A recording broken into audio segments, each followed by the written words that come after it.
Well, hello all. Here it is, the final episode of Untrumped. This was a 7-week experiment that Adam Schindler and I engaged in as a process of talking about how two people with so much in common, similar enough, could end up on two different sides of Trump. It was a great experience. Adam and I delve into a few of our reflections about what we thought went well.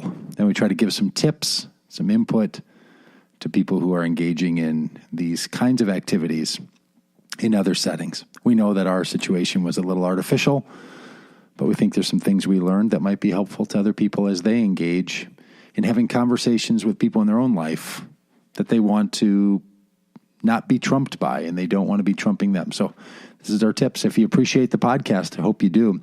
Stick with me through other ones. I'm toying with the idea of continuing this untrumped theme, not with the topic being on Donald Trump, but with the notion of how do you understand another person whose perspective is different than yours without trumping them. So I'm kicking around the idea of some series, a few little projects built around this un-Trump notion. If you think that's a good idea, let me know. If you like this podcast, tell other people about it.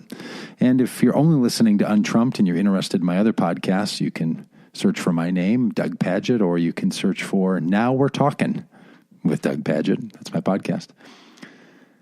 And if you like the show, chip in over on Patreon. If it's been worth $5, $10, $50, $100, more, whatever it is, head over to DougPagitt.com. You'll see the link there for Patreon, and it'll walk you through the process. Well, here it is, Untrumped, Episode 7. Thanks for being part of the ride. Are you super excited for tonight the way that I am super excited for tonight? Yeah, I am. This has been quite a ride and learned so much. Excited to do another one with you. And, you know, there's a lot less anxiety on week 7 than there was week 1. I know. I feel the same way. Well, a heart-filled thank you to you again, Adam. I know I've said that each week, but for me, especially this time, it's meaningful. People have asked, hey, how did you decide on 7 weeks? So I'll tell the story. People are interested in this kind of thing. When Adam and I were first talking about this some 9 or 10 weeks ago, that he was willing to partner on this venture of me trying to figure out how a Christian leader could support Donald Trump as president of the United States, we talked about our calendars and what day of the week would work. And we didn't have any frame really at all. We just knew multiple weeks. And Thursday night ended up being the best week for us. So we said, well, what Thursday could you start? And that was a few weeks out. And then we looked and said, well, then there's Thanksgiving. So let's just end the Thursday before that. And it turned out to be 7 weeks. So unlike, the Bible and its use of special numbers to the numerologists in the world that see perfect and wholeness and complete. This was pretty much, these are the 7 weeks that work. So I think a 7-week conversation is what we will endeavor into. So, Well, I'm looking forward to our night of Shabbat where we can just rest on our Sabbath conversation. On the 7th week, Trump rested from all their labors and just talked. That's right. And just for all the Bible nerds out there. Well, you mentioned it last week, and I'm committed to it. I think at some point we will do a live, revamped version of this live in San Antonio sometime in the You're welcome. In the not too near future, we will endeavor in that. Okay, so on our final night, to be a spoiler right at the top, no one's getting voted off. This is how much I don't know about reality television. I don't watch. You can't vote me out of my office, Doug. I live here. No one is going to be is going to get that card they get on The Amazing Race that says you've been squashed or whatever it is they do. There's going to be none of that. And what I wanted to do tonight, if you're up for it, Adam, is for each of us to reflect on this process and to give our suggestions to other people who want to engage in topics that are similar to this or into practices that are similar to over the next number of weeks. There's a lot of people who are going to be together in circumstances and situations with family and other people where they're going to feel like they're in their own weekly Thursday night conversation like this. So if we've learned anything at all in our 6 hours together, maybe that would be valuable for us to reflect on what it's happened to us, how it's happened to us, and what's going on that way. So, how's that for a plan? That's great. I have a lot of compassion for people that go back for Thanksgiving and have horrific conversations with family members. So I'm all for that. Yeah. Do you have any general reflections on how this process has gone, on what your experience was in it? Anything as being the one who was on most weeks put in on the focal point of having to explain yourself? Any general reflections about this process? And then I do have a couple of specific questions I want to ask you Well, I'm relatively familiar with extemporaneous speaking and being put in situations where I have to explain myself and think on my feet. So I mean that's one of my favorite things to do. But from a general perspective here, I felt exceedingly honored by you. I felt valued and respected, and that just sort of we established as we were sort of getting to know each other prior to doing this live, but that's carried through during all of the episodes for me. And so that's been a significant, I think, piece to this puzzle for people to have. I mean, I feel from you a genuine affection, and you're either great at making that stuff up or it's real. And I think that's a real component to having healthy discussions with people.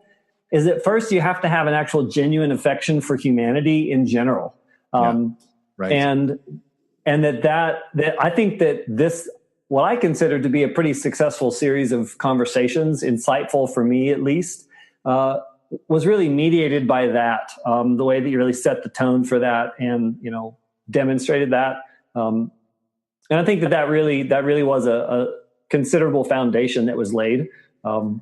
Because we covered some, sticky topics and, some pretty serious disagreements and views on the world, but it never devolved. And I think we were both committed to that. So that's sort of my first reflection, that this doesn't work without genuine affection. And that's not something you can just calculate in your mind. It's got to be cultivated in community and over a series of time. So I appreciated that about you and this time together. Well, thank you. Yeah, I learned long ago that authenticity is key. Once you fake that, you've got it made. So, but I do think you're right. I think there's this sense that when you find yourself in a pressured situation or a conflictual situation or a situation in which you feel that you don't have all your regular support and faculties available to you. Right. One of the things that starts to come out for all of us is that our general view of humanity ends up being put on this particular person or certain set of circumstances, right? Yeah. There's this ability we have as human beings to kind of become cataclysmic about things, and the way we're feeling about a whole lot of other issues end up finding themselves in this conversation. And so I think there's a few things people can do about that. One of those is to cultivate a sense of safety with your sense of the world. That really helps, right? If someone can feel like, hey, the world can be a fair place, then when they're in a conflictual situation with someone, they can feel that fairness is available to them, right? If we deeply hold and are convinced within ourselves that fairness is not an option, or is only going to come if it's carefully pursued, that puts us in a really different set of situations. The other is to do whatever we have to do to remind ourselves of a truth we believe to be true, even if we don't hold it. So if someone doesn't feel safe about the world and doesn't feel that honesty or the ability to be listened to, if they don't believe that's true all the time, there are some practices people can do, literal mantras or things you repeat or prayers that people say or breath prayers or all kinds of things that you do to get yourself to a point where you are reminded of the truth you want to be true in you more often than it is. So I think that act, and that's what in the spiritual world, a lot of people call a lot of inner work. Yeah. Right? Figuring out what the inner narrative is, or figuring out how to cope with the inner narrative if it's not treating them well for the narrative that they want. And I have found with you that you've been an exceedingly complementary partner for me in that process. There was never a moment where I felt like if I expressed my view of the world or my dismay or sort of what I was thinking, that I was that was going to produce something out of you different than what I hope the world is. I mean, you're exceedingly gracious about letting me rant on, or to ask a pointed question, or to make 3 large statements in a row and ask you to simply respond to those things, right? So that was very helpful for me in trying to form my own way. And I know that for a lot of people, they're going to end up in kitchens or around tables in a restaurant or driving in a car with someone over the next month or two, that those things are not available to them. A partner that feels like they're in on it. Yeah. Yeah. And that can be a significant challenge, and a lot of that depends sort of, I don't know, my practical advice in that, having quite a bit of experience being in those kinds of situations, there's always 2 parties, of course, that are engaged in a conversation, unless it's just a monologue, and then it's, a waste of time. And it's church Sunday. Yeah, then it's church. Let me just talk at you. Or you can do some of that communal rolling midrash that we love so much. Mm-hmm. But to really, be settled in yourself first. I was sort of reflecting on a T.S. Eliot poem earlier today, heard some people talking about it, and went back and reread it. And there's just this story about a woman who's at a cocktail party, and she's talking about all the disastrous things that are in the world. And T.S. Eliot, or the first person narrative of the poem, begins to ask her some questions. And sort of the conclusion that she arrives at is, with all these disastrous things in the world, she just sort of says, man, I really hope it's me. I hope I'm the problem. Wow. And the narrator says, why do you hope that you're the problem? That seems like it would be an awful burden. And she says, essentially, she's like, well, if the problem's the world, I don't have any hope to change it. If the problem's me, then there's something I can do about it. And that's a very significant piece of the puzzle for me, because there's a lot of things going on out in the world, and there are a lot of problems. But if you start first with this look at yourself and say, all right, what is my part in this? And who am I? How do I live in the world? How do I situate myself in consciousness, community, and spiritual connection, so that I live in the world in such a way that I'm being authentic to myself? And that's a struggle to come into that level of maturity and identity. But, if you've got some sense of yourself grounded in the world, we can never extract ourselves from community and the world around us. Mm-hmm. But to be first self-aware and grounded in who you are, then when you begin to engage in conversation with people that you can start seeing that other people don't move in the world in that exact manner. And you're able to more engage with them. So if I'm not anxious about my own ideas and positions, if I'm not scared or uncertain or catastrophizing them, it's a lot easier to hear other people that are catastrophizing them and not lose my mind. Right. Yeah. Isn't that true? Like hearing you say that it always takes 2, I agree. And if both people feel 100% responsible for how they're feeling in that engagement, that changes the scenario, right? It's and that's been the other thing that I've experienced here with you, and I think is really helpful in any untrumping that goes on, any sense that someone's going to be in an untrumped environment. And by the way, we untrumped for us as a sort of double meaning. This particular topic that we've been talking about for 7 weeks was the choice to vote for and to continually support Donald J. Trump, the 45th president of the United States. But the notion of untrumped in and of itself has its own little magical meaning, that we want to live in a way where one's not trying to trump the other over the course of these conversations. So I think I'm going to try some untrumped series coming out of this that won't be about Donald Trump, but just this process, right, of not trumping the other person. And that's the part that I think has been an agreement here, is I think we both were comfortable enough in this conversation, and this conversation happening in front of people, that neither of us felt like there was some great achievement if you won or were victorious in an argument that you were making. Yeah. Right. I never felt that you were, that there was a, not only not a gotcha, but sort of a, oh, point Adam, point Doug. I never felt like that was happening, right? Unlike debates or other ways that people get into formal conversations like this that are totally built around judgment and people voting, people deciding who's listening. Now, maybe people at home were doing that. I don't know. No one sent their scorecard in to me, but I don't feel like we ever had that sense. I think there was something where we would move between self-expression. This is what I'm trying to say. That I had that impulse a lot. I'm guessing you did too. And then other times when I was trying to say, what is it that you have to say? I'm now trying to understand you.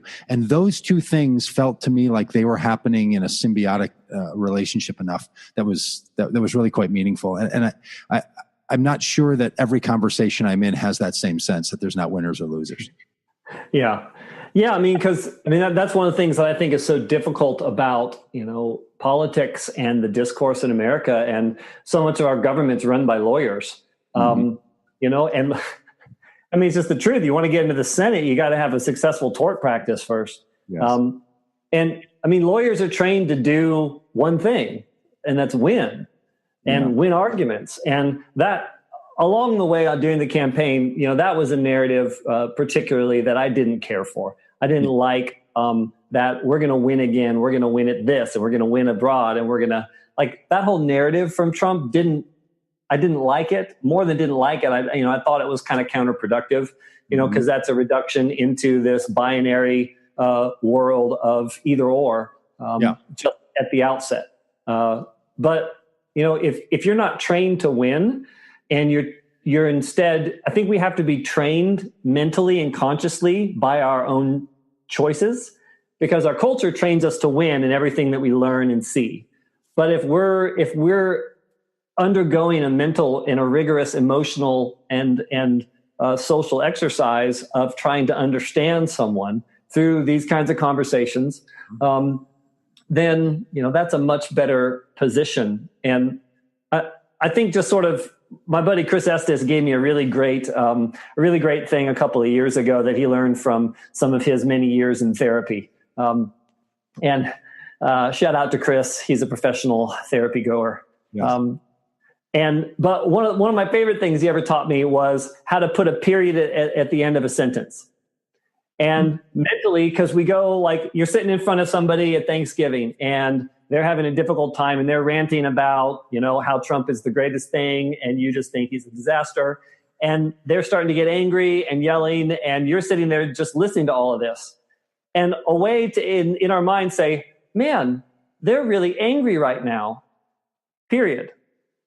And just put a period there. Nice. Instead of doing the rest of the sentence, which, man, they're really angry right now. And they're a complete idiot buffoon who's ruining America because of the things that they're thinking.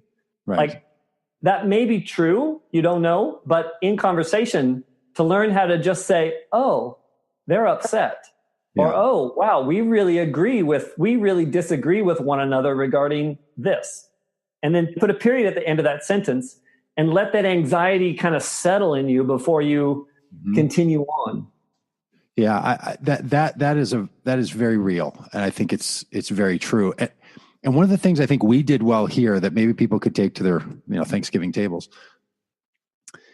I was able to, I think because of this partnership with you, to separate out my conversation with you on particular topics from my sense about how bad I think the circumstance is for the United States of America and for the world as it relates to the conversation we're having. That there was no sense that if we make this conversation go in the right way, it's going to solve that problem, right?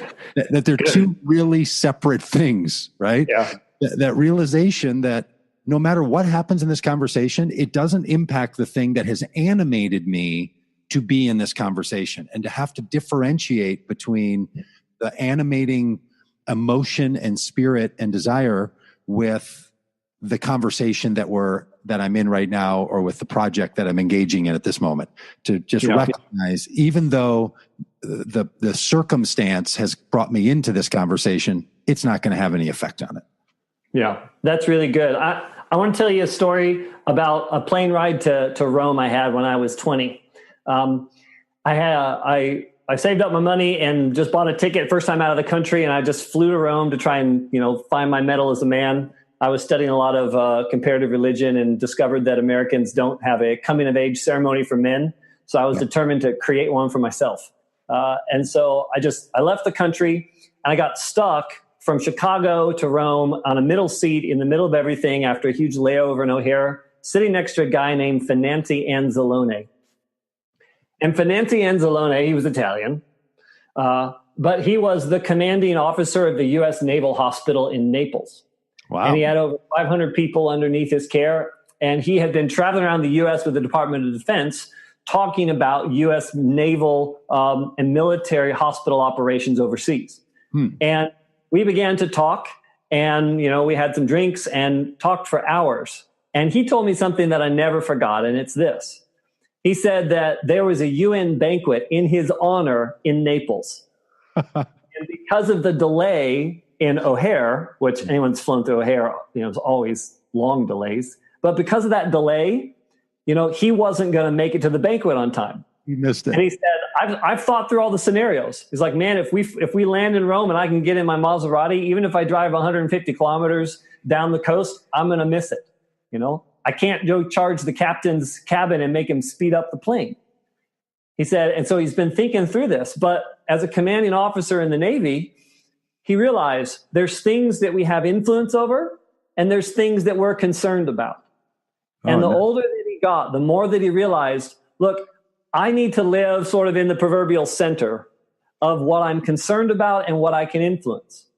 So instead of sitting there so upset that he's going to miss his UN banquet that he couldn't do anything about, he sat and he talked to this 20-year-old kid about life and philosophy and the church and this message. And that's always stuck with me, because if you live your life with a bunch of concern and no influence, you feel impotent.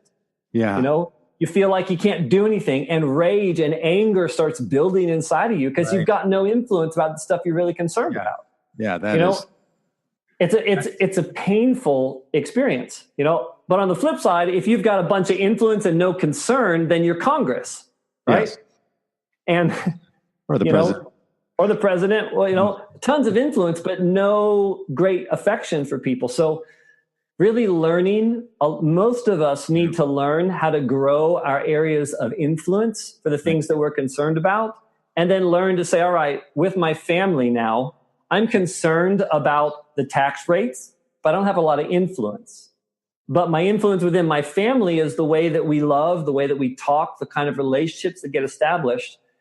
And instead of living outside in areas we can't influence that we're super concerned about, let's try and live in the middle where those things converge. Nice. And I think that we'll find a whole lot more life and solutions in that center. Yeah, and that's what led to all this. Maybe for me at least, maybe for you it did too. Was I didn't have that great story and that clear notion between concern and influence. That's really good. But now that I'm reflecting on this, hearing you tell that story, part of what I was trying to do with my unsettled Trumpedness was to say, what can I do? What's something I can do about it? Yeah, there's not a lot of things, right? I've got a very limited palette of what good I am for the world. It's pretty short-lived. So I see that sign back there. It's growing. It's greater. So it was a small list of things that I could do that would allow me to make some contribution to use my influence in some way. I think that having this project to do for me on Thursday nights released a lot of energy for me of who else I needed to talk to these things about, right? I think other people in my life were happy this was happening. And still waiting for my therapy check to come. That's right.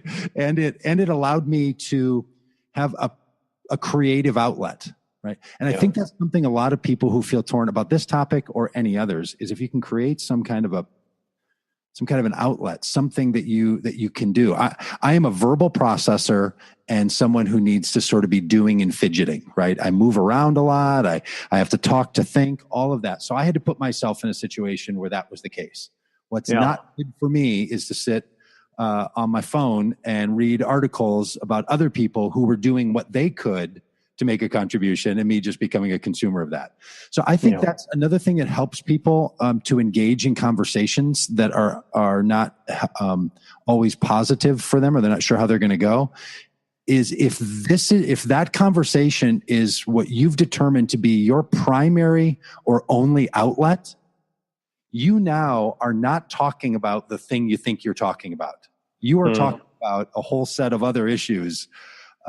And that poor person that you're talking to right now just they can't possibly follow along. And I think there were times where people who watched and listened to us, that became evident that either of us was talking about something that carried a level of importance that the other one of us didn't fully recognize, right? So, and the thing I think worked well for us was I never felt the pressure to have to make you care about the thing I cared about, and I never felt that you were doing the same. But I think a lot of people find themselves in a situation where that's what it's becoming, is this is my outlet, and I don't really have another place for it. Yeah, and it gets a little destabilizing when your identity in your world that gets constructed around you gets constructed around concepts. Yes, like I know that I'm good because I'm a conservative Trump supporter. And I did my, this is not what I think. But, when we build ideas around concepts and we build identities that get constructed around our perception of ourselves in the world based on the things that we think and the performance and the production that we do in the world, then if you come in here and you start thinking very different than me, you're messing with my foundation, man. Yeah, we're not just talking ideas anymore. You're like, kicking underneath me the edifice that I've constructed my identity on. And rightly so, should someone respond in defense when the foundation of their mental construction and the way they move in the world, when someone begins to assault that, we need to be defending it. But the problem is that that's like building your house on the sand. Yeah. Ideas get assaulted all day long. And if your concepts and your world's built on ideas and concepts, you're in for a pretty destabilizing, unhappy existence. Yeah. A tip that I would give for people on that note is remove from your vocabulary, and certainly from your lips, the statement, you're just being defensive. If you feel like the person you're in a conversation with is being defensive, first of all, drop the word just, because that's a minimizing word. Limiting. And ask yourself if you care about whatever it is that they feel is under attack as much as they care about it. Because if you don't care about what they care about that seems to be under attack, you've crossed the boundary of goodness and generosity and love, and all the things are going to make the world a better place, and are now into the world of violence and destruction and harshness. Good. And we don't always know what it is that someone is trying to defend. It might be something they might not know. To your point, any of us tends to know that something's under attack when we find ourselves getting defensive. Right? Yeah. Right. So when someone else is getting defensive, the person who's sort of in the assertive side of that, they have a question to ask themselves. How important is it that we keep going on this line of thinking if I don't know what you're being defensive about? And if I don't know, the last thing you want to do is just minimize it by saying, well, if you weren't being defensive right now, we could talk about this. And they're saying, well, if you weren't, attacking my sense of well-being, and then the person says, well, I'm not. And that's not the point, right? The point now is, we're off to the races. Yeah. So that notion that someone feels under attack is not the determination of someone being under attack is not determined by the person who is perceived as doing the attacking. It is in the purview of the person who feels that they're attacked, and I think that's a necessary understanding of what belongs on which side of the conversation. Yeah, and that's a pretty high level relational skill too. because that comes with a genuine degree of empathy for people, and an awareness that, you'd rather stay in connection and concern for other people than be right or win, and recognize that just because someone is feeling attacked doesn't mean that you're a bad person for what you're saying. That's right. But it does mean that there's some wisdom in maybe taking a step back and stopping what's going on. In the larger context of that, I think that's a really important way of moving in the world. There's some practical implications of that as you work that idea out into larger culture that get a little bit sticky. I think, because I think it's a reality in the human psyche that when you can't control your own emotions, you have to control other people's behavior. Yes. Yep.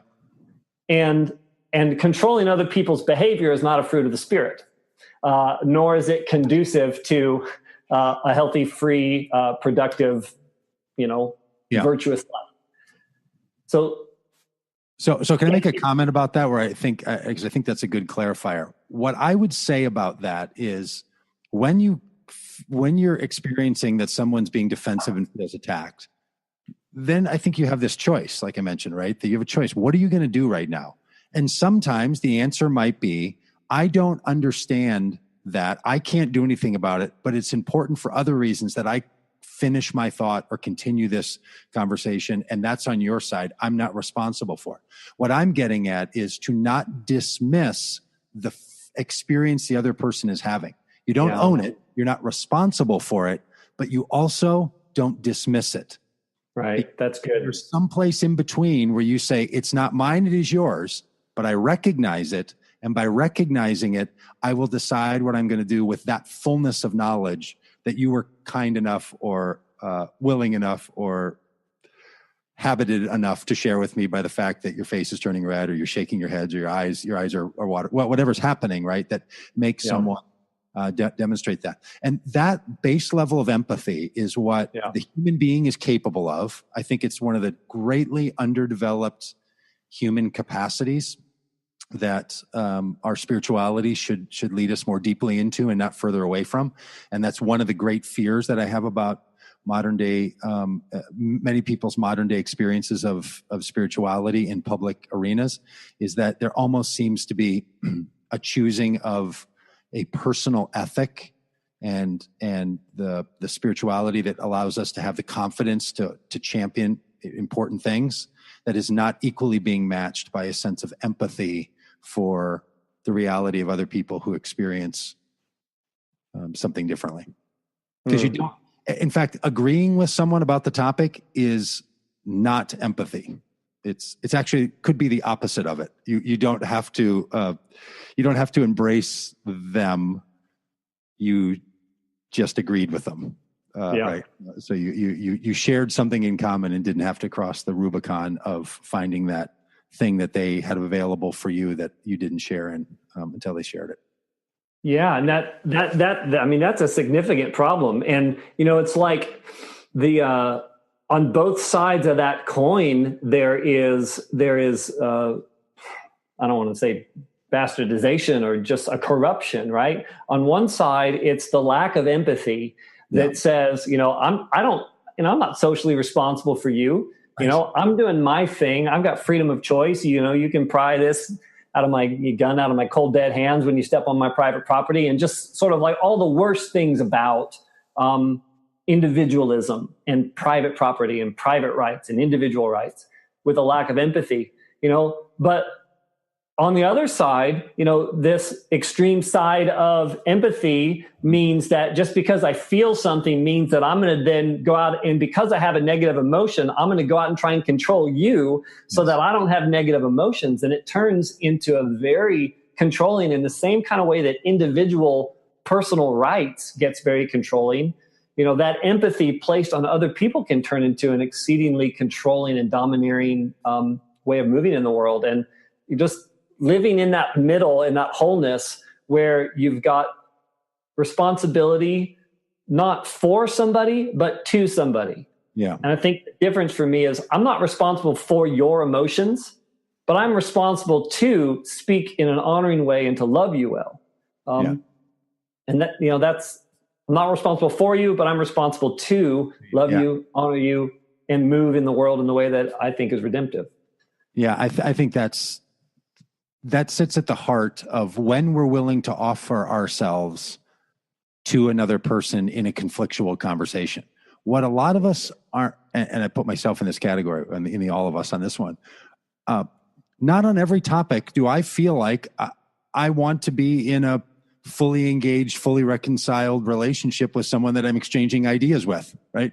I don't, that's not actually what I'm doing. I'm conveying an idea and that's it. And it's not personal or interpersonal. And separating out our sense of self-expression from our relational requirement, that's where it gets curious, right? And the reason I think this is a worthy conversation on this particular Thursday night is because next Thursday night, people are going to end up in intimate spaces where these conflictual topics come up, right? So if you've been used to only engaging with these topics in non-intimate spaces, like someone's kitchen or while you're eating or with kids around, it can be really disheartening. And if we don't know why something is important to someone, it really diminishes our ability to understand what they're saying. I think there's two levels. You can understand what someone's saying, and then at a deeper level, you can start to understand why that thing matters to them. And that starts to lean into that empathy side. So I feel like to truly understand someone, this is what I think we've done pretty well, and you've helped me to see in you, is not just what you thought about something, but why that was important, why that mattered. And it wasn't up to me to agree with your rationale for the why. It wasn't even up for me to agree with your argument about the what. Understanding was my ability to comprehend these are the things that motivate Adam. And over the course of these weeks, it's been extremely enlightening to me. In fact, are you ready to talk about some of the particular things we learned now that we've patted ourselves on the back sufficiently for 37 minutes about how well we've done with all this? Aren't we honorable and noble humans? Yes. If they could just be more like us, Adam. Yeah. The world would be a lot more like us. I know. I tell my wife that a lot. I don't think would be a great thing for everybody. Yeah. Why don't you go ahead and start with one? My battery is dying on my mic pack, so I'm going to quick change that, but I can hear you. Okay. Duck out of this picture real quick. Okay. One of the greatest learnings that I had, which struck me last week after our conversation, because it was the 6th week and because we were able to talk about some topics that were really important to you, Adam, that were deeply, that had more effect on your position of supporting Donald Trump, your own personal experience of a sense of calling, a sense of personal spiritual experiences that allowed you to move into supporting Donald Trump in ways that surprised even you. That after that week, I realized that it took us 6 hours, 6 separate installments over the course of a month and a half for us to get to the point where that story that you told me was that I could hear it, understand it, and accept it in a way that I never could have week 1 or even week 2. That it took time for us to get to the point for you to share the fullness of that story to the degree that you did, and for me to be able to hear and understand that. And that, putting into the equation frequency of conversation and time, seemed really important. And so one of the learnings I had out of this is anytime there's conversations that are similar to this that don't benefit from those two factors, frequency and time, you're not getting the level of disclosure that you will when those two factors are at play. Well, I put in a third: frequency, time, and intentionality. We were intentionally talking about these things in our time together. So those three things brought that about that couldn't have been brought about before that. And I think sometimes we find ourselves frustrated at understanding another person. And some of it might have to do with the fact that one or all three of those frequency, intensity, or intentionality and time are missing. So that was my big learning from last week. Yeah. Well, I appreciate that you were able to hear my crazy story and, not dismiss it. And I am well aware that, that story that I told last week and some of the different pieces to it, that it's not an easy thing to hear, because there's so many pitfalls inside of that and so many opportunities. I mean, just the reality of the world is that the world is fraught with danger, that we find ourselves living in a difficult space, and that, there's danger at every turn, particularly when we come into spiritual conversations and God told me, and personal encounters with the divine and how we work that out in the world. And, I held a lot of that off the first week, for some of those reasons of like, this isn't, the leading question, but that kind of stuff can be understood when you build a little bit of credibility, you build some social capital with the frequency, the time, and the intentionality behind that. And then, you gotta make your peace with it. Like, okay, what do I really think about that? And, and so So let me suggest how to let you off the hook on that for a little bit, because I get it that, look, if the times when I've had experiences that match something similar to that, if those had the kind of impact or implication that someone was totally bothered that I had that outcome, I'm not sure I would share it either. But I will say this: I'm not sure that your articulation that you had visions and a real sense that God was inviting you to support Donald Trump, that is all that different. So hold with me, listeners, on this one for a minute. That's all that different than any of the rest of us having to explain why it is that we've come to any conclusion that we came to. It's an issue of, one, what do you think happens in the world? And two, where does someone draw their authority? And so if someone said, well, I looked at all the facts and I looked at all the data and I looked at that might be true, right? They might have thought about the price of, cattle in Idaho or the price of chickens in Africa or whatever it was we talked about in those other weeks. Those things. Been a wise way to do it. But what motivated the person to select those facts among all the facts, trying to explain that one, and is that how you go about doing such a thing? I think we would all be shocked if somehow we could get deep inside of our own psyche to know why it is that we hold the opinions we hold. The thing I'm convinced of, as someone who's in the belief and faith formation industries, is we are not responsible for the things we believe. Most of us, most of the time, are trying to reconcile ourselves with the thoughts in our head. We are not in command and control of the thoughts that are in our head, of the passions we hold, of the things that matter to us, of the priorities that we're committed to. We are trying to figure those things out. They're dawning on us. They're coming to the surface much more than they are. There's some version of us that picked them and then put them into our own heads.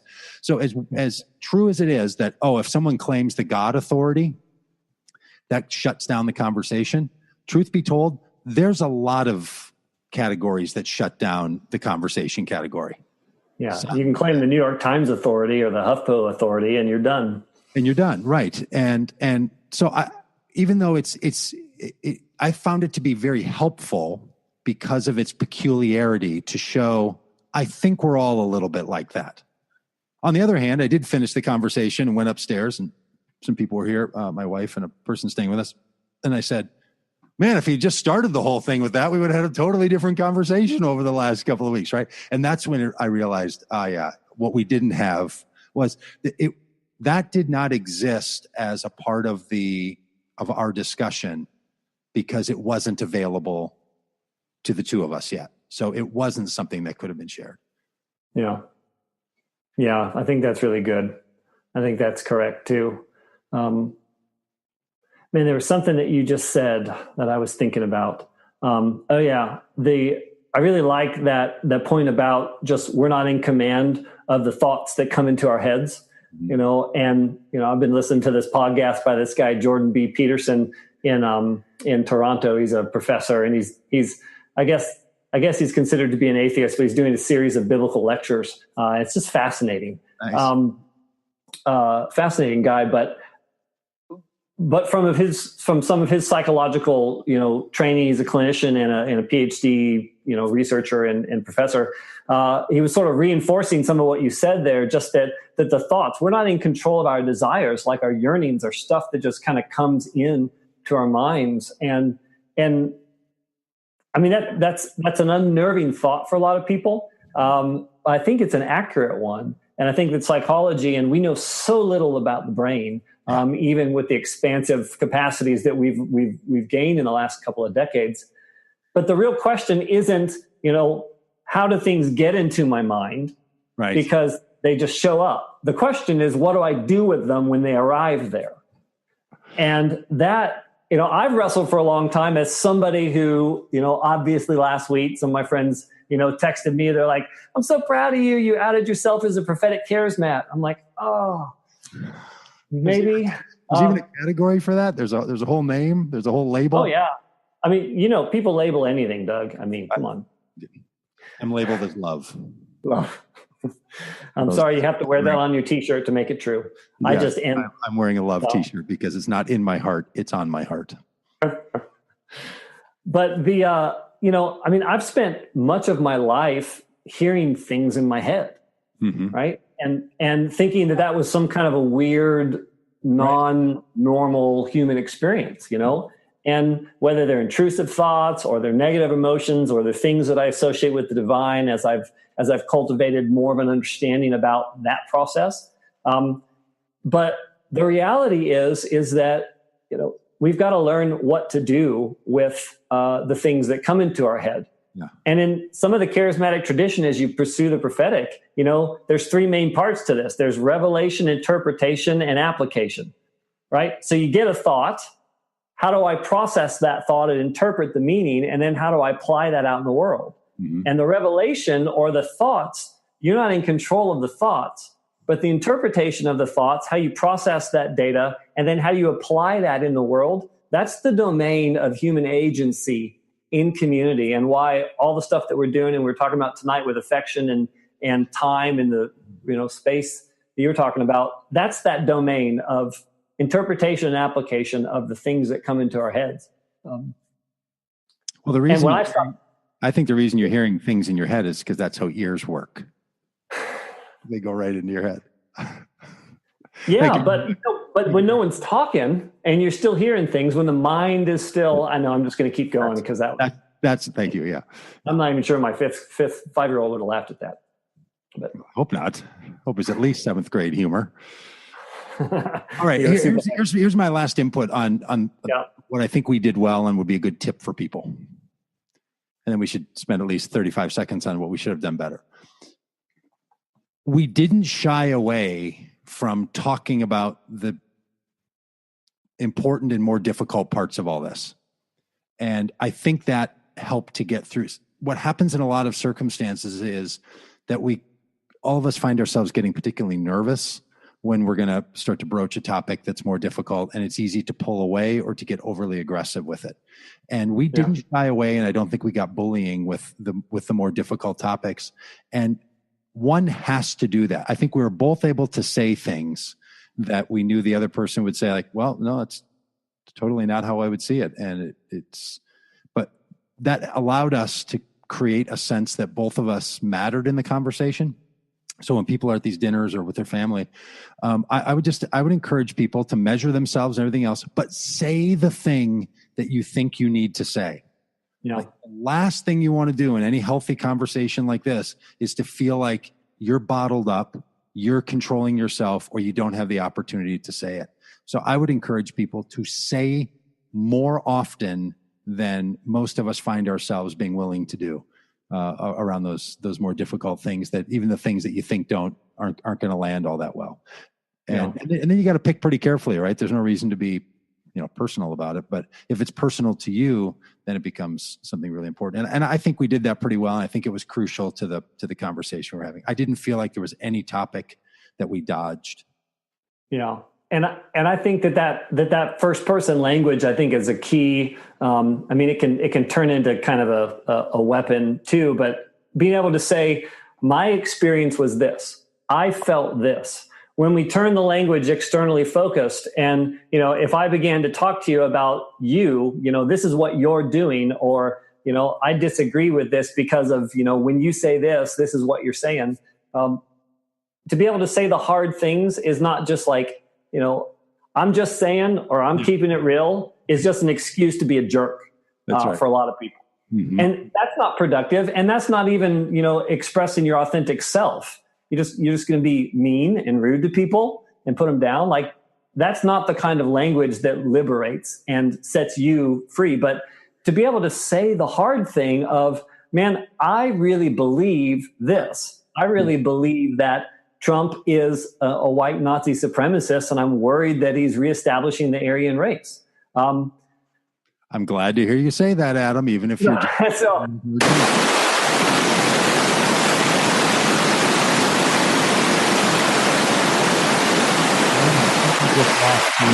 think we lost your mic.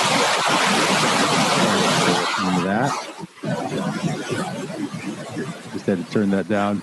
See, you make one joke like that. I was just telling the people, you make one joke like that I did there, and all of a sudden we're in for trouble.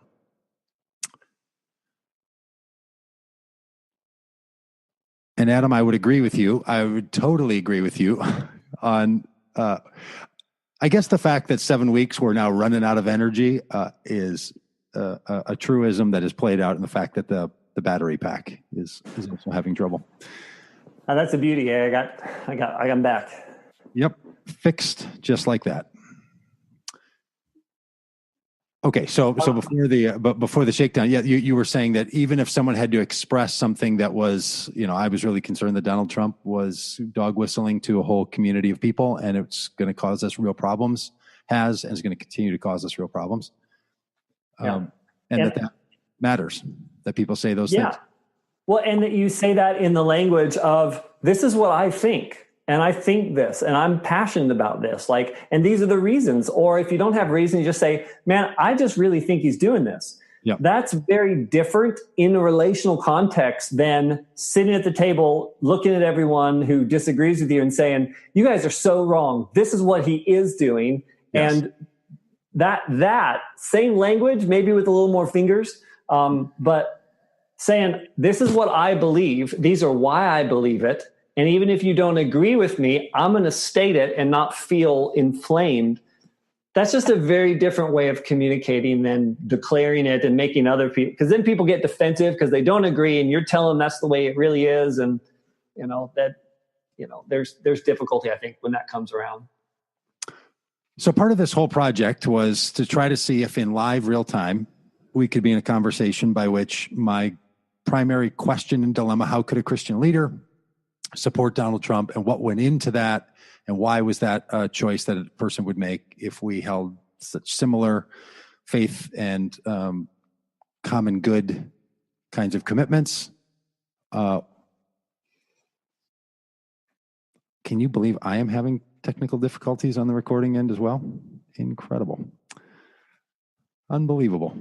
I'm just going to wait for a second. People that are on there, because there's an audio podcast of this, and the audio podcast piece that I'm recording to.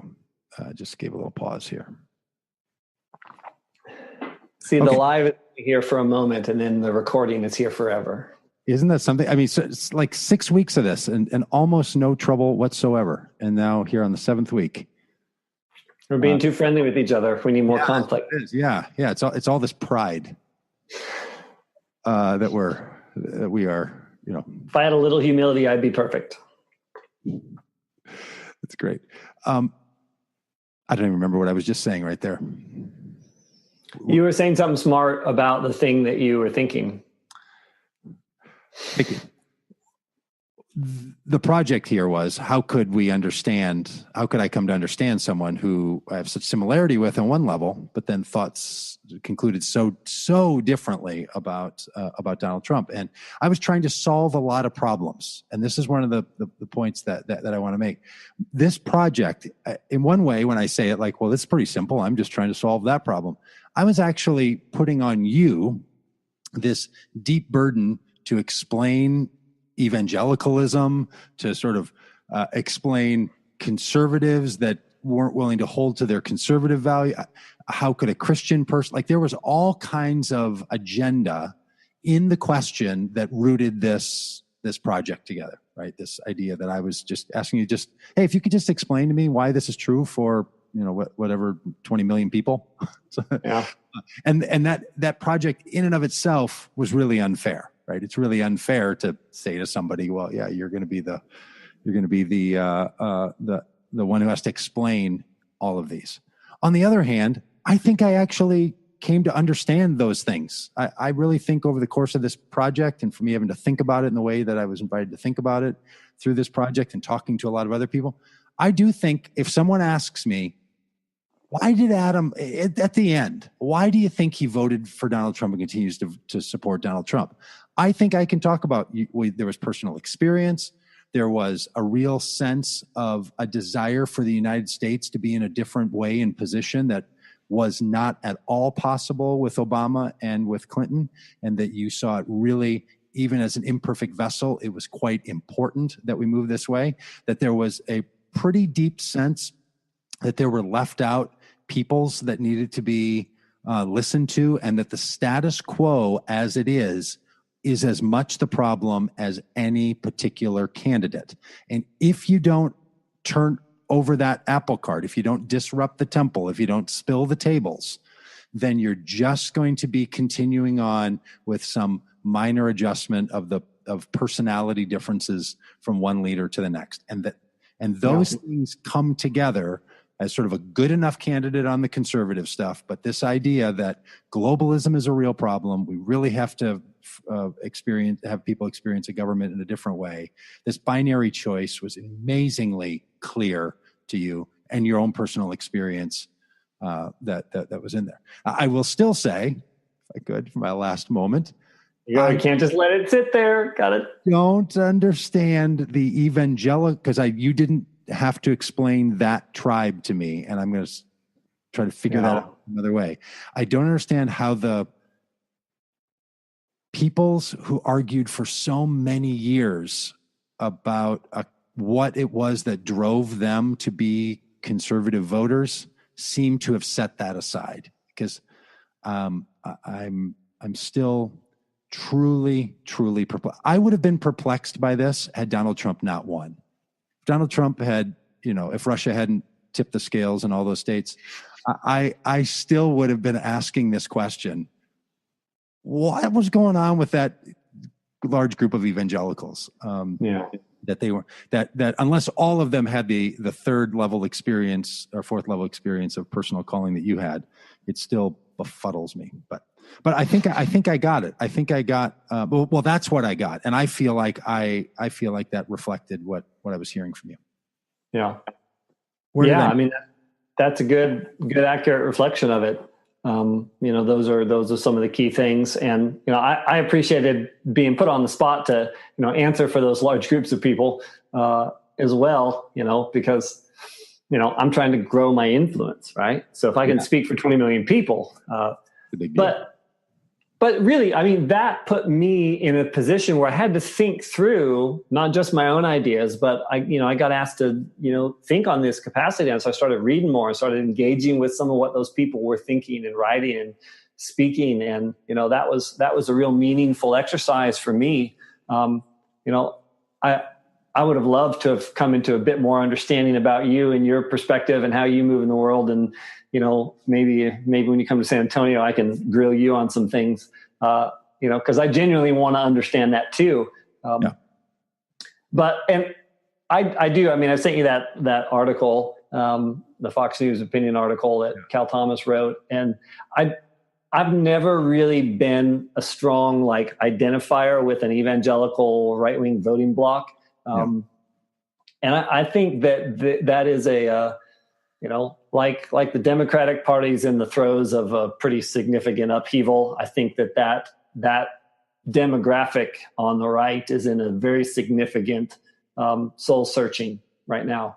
And my hope and my prayer is that really if people come out on the other side of it deeper, connected to not just their principles and the long-term ideals that they've held, but we got to re-engage with each other the other side. And my personal belief is get re-engaged with the divine and not just my concept about him or her.